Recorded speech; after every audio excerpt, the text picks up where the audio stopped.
श्री राम जय राम जय जय राम। श्री राम जय राम जय जय राम।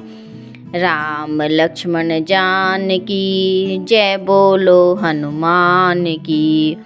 प्रिय भक्तों, आज हम रामायण के अयोध्या कांड में दोहा संख्या नंबर 132 से आगे पढ़ेंगे। आप सभी विश्वास के साथ सुने। सियावर रामचंद्र की जय। चित्रकूट महिमा अमित कही महामुनि गाई। रामा कही महामुनि गाई। आई नहाए सरित बर सिय समेत दो भाई। सियावर राम जय जय राम। मेरे प्रभु राम जय जय राम। इस दोहे का अर्थ है, महामुनि वाल्मीकि जी ने चित्रकूट की अपरिमित महिमा बखान कर कही। तब सीता सहित दोनों भाइयों ने आकर श्रेष्ठ नदी मंदाकिनी में स्नान किया। रघुबर कहूँ लखन भल घाटू। करहूँ कतहु अब ठाहर ठाटू। लखन दीख पे उतर करारा। चहु दिशि फिरे धनुष जिमिनारा। इन चौपाइयों का अर्थ है, श्री रामचंद्र जी ने कहा, लक्ष्मण बड़ा अच्छा घाट है, अब यहीं कहीं ठहरने की व्यवस्था करो। तब लक्ष्मण जी ने पयस्विनी नदी के उत्तर के ऊंचे किनारे को देखा और कहा कि इसके चारों ओर धनुष के जैसा एक नाला फिरा हुआ है। नदी पनच सर समदम दाना। सकल कलुष कलिसाउज नाना। चित्रकूट जनु अचल अहेरी। चुकई न घात मार मुठ भेरी। इन चौपाइयों का अर्थ है, नदी मंदाकिनी उस धनुष की प्रत्यंचा है। शम दम दान बाण है। कलयुग के समस्त पाप उसके अनेक हिंसक पशु है। चित्रकूट ही मानो अचल शिकारी है, जिसका निशाना कभी चूकता नहीं और जो सामने से मारता है। अस कही लखन ठाऊ दिखरावा। थलु बिलो की रघुबर सुख पावा। रमेऊ राम मनु देवन जाना। चले सहित सुर थपति प्रधाना। इन चौपाइयों का अर्थ है, ऐसा कहकर लक्ष्मण जी ने स्थान दिखलाया। स्थान को देखकर श्री रामचंद्र जी ने सुख पाया।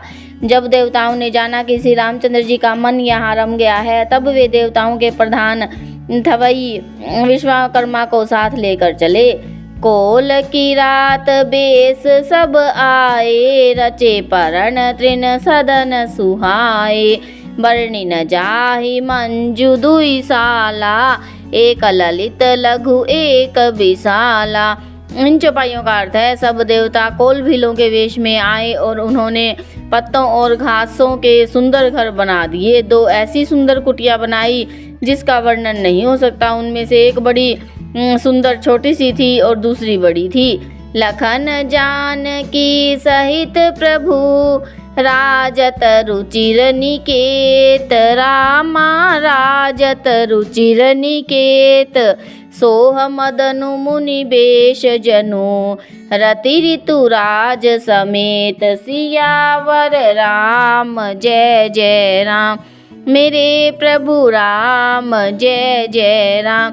इस दोहे का अर्थ है, लक्ष्मण जी जानकी जी सहित प्रभु श्री रामचंद्र जी सुंदर घास पत्तों के घर में शोभायमान है, मानो कामदेव मुनि का वेश धारण करके पत्नी रति और वसंत ऋतु के साथ सुशोभित हो।